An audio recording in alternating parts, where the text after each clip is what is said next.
So the real enemy is the rich, not the migrants. And this is by the anarchist communist group. What's it say? Class struggle, solidarity, mutual aid. You've had your freedom of speech, and I noticed it's always you lot posting these stickers, but I have to say that the rich bring the migrants here because they want to cause massive division between society, and it makes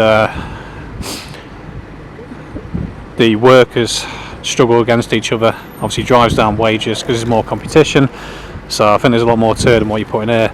I have to say, you never see any like nationalist stickers anywhere, do you really, in comparison? So what's this tried to say? Something the enemy, bosses, politicians. Well, politicians bring them all here as well, so yeah, your logic's kind of faulty really. The enemy is the rich, and they bring the migrants here.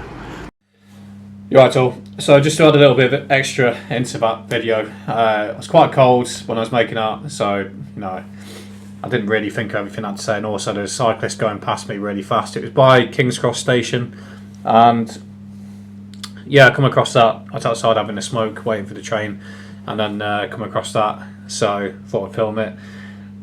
So like I said, yeah, it's the enemy is the rich, and they bring the migrants here because they've got plans to dissolve national identities, because they want to create like a global system, a global government, sort of what communism has always been about, funny enough. So these lefties sticking these stickers are probably dumb, naive, misled kids, probably from the nearby universities and colleges, who don't really understand that there's a lot more to it than what they've been force-fed in these indoctrination centres, which used to be in the past about educating people. Now it's about indoctrinating people.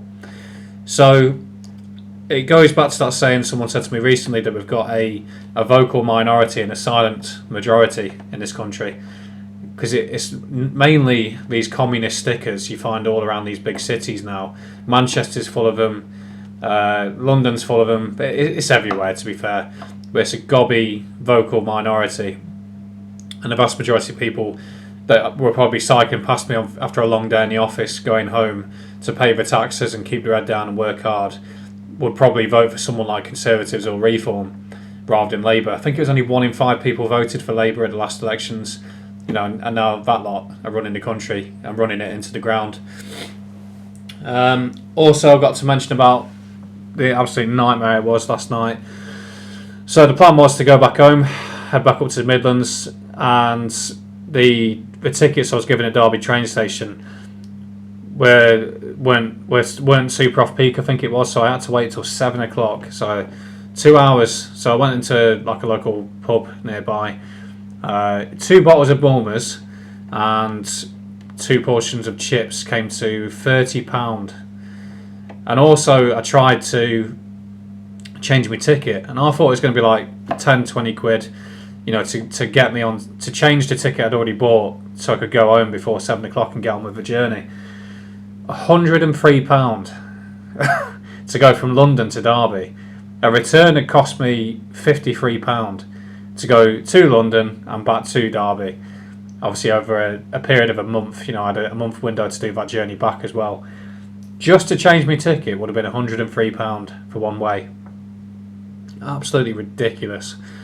And the journey back as well, I was sat as usual, by the door, the little seats by the door, because there weren't any seats available.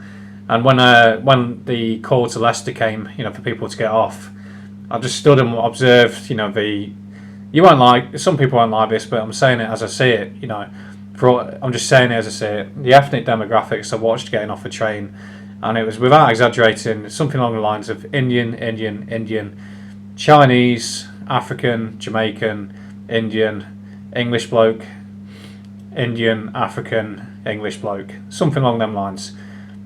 And the natural reaction to the kind of people that put these stickers around is, well, what's your problem with that? Well, what country is this anymore? What national identity? There's loads of people saying it now. It's becoming quite it's quite a thing to observe on YouTube now. Maybe it's my algorithm giving this to me, but I don't need a YouTube algorithm for this. I can see it with my own eyes that this replacement, You know, like that guy who sniggered at me at Chesterfield a few weeks ago, like, oh, do you believe in the Great Replacement? Well, it's happening. Leicester as well is less than 50% white British now. I think they've got the first city to have an Asian majority. And the usual thing people come back with is, oh, well, colonialism and... well, yeah, right, colonialism happened, but how long ago are we talking now? You know, how long does this have to go on for? Is there a limit? Are we just going to breed an entire demographic out of existence for things that happened before my lifetime? You know, I had nothing to do with the British Empire, nor did my parents. So do we all have to be subject to get breeded out of existence and replaced with Africans and Asians as a result?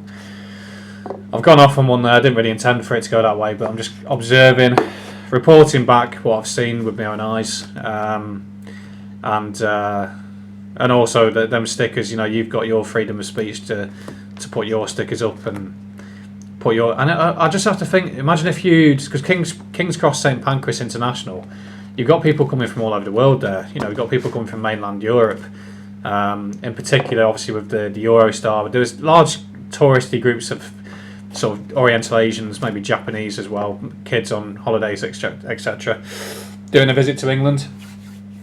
And I wonder what they think. I wonder what they think when they're walking around. Like, what country is this? Like, when you get off and it's just large groups of Africans and Asians just talking in their own languages, and also communist propaganda stickers everywhere. You know, you go on about far right fascists and Nazis. Well, obviously you're far left commies and also racist as well. You know, because you hate your own demographic. Those of you who are white British putting these little stickers up. It's childish as well. It's pathetic putting these little stickers up like kids. And the same can be said for people who scribble them out. I'll leave them up now. I'll just leave them be. You know, I think it's absolutely pathetic putting these stickers up, because the vast majority of people, like I say, the silent majority, don't buy into your ideology. You know, you've been poisoned in the brain through no fault of your own, through the educational system, right from school all the way up until to university, and then obviously you get out into the workplace. And all workplaces now are subjected to far left communist propaganda, because that's what it is now. It's not liberalism anymore, it's communism, as these stickers prove. So I am quite grateful that you're actually just saying it as you are. You communists. And communism is a far left extreme ideology. The average person doesn't want extreme ideologies. They want to live in like the 1990s, where it was like a soft liberalism. You know, it wasn't the 1950s for sure, but it certainly wasn't what we're living in now, which is, you know, the 2020s, where it's the rainbow flag flying, LGBT 4-5 diversity, inclusion, and whatever, you know, enforced, and it's enforced as well, because it's like a financial gulag. So obviously in the Soviet Union, I think there was actually a quote, something along the lines of, we had communism by the bayonet, and now we need communism by the... I can't remember what it was, but the general gist was, it wasn't about forcing it with violence anymore. It's about sort of beating people down and doing it with love, I think is what like a false love. And obviously that's where we've been for the last 50 years, since the swinging 60s, and that'll be 60 years? Yeah, so the last 60 years or so with the swinging 60s, and that's where we're at now. It's like a false love, but people are getting fed up with it now. You know, I have these conversations everywhere I go. People are sick of it. Ordinary, decent people have had enough. And the backlash is starting to brew. All we need is kind of the right direction, channeled by someone who's genuine and authentic as well.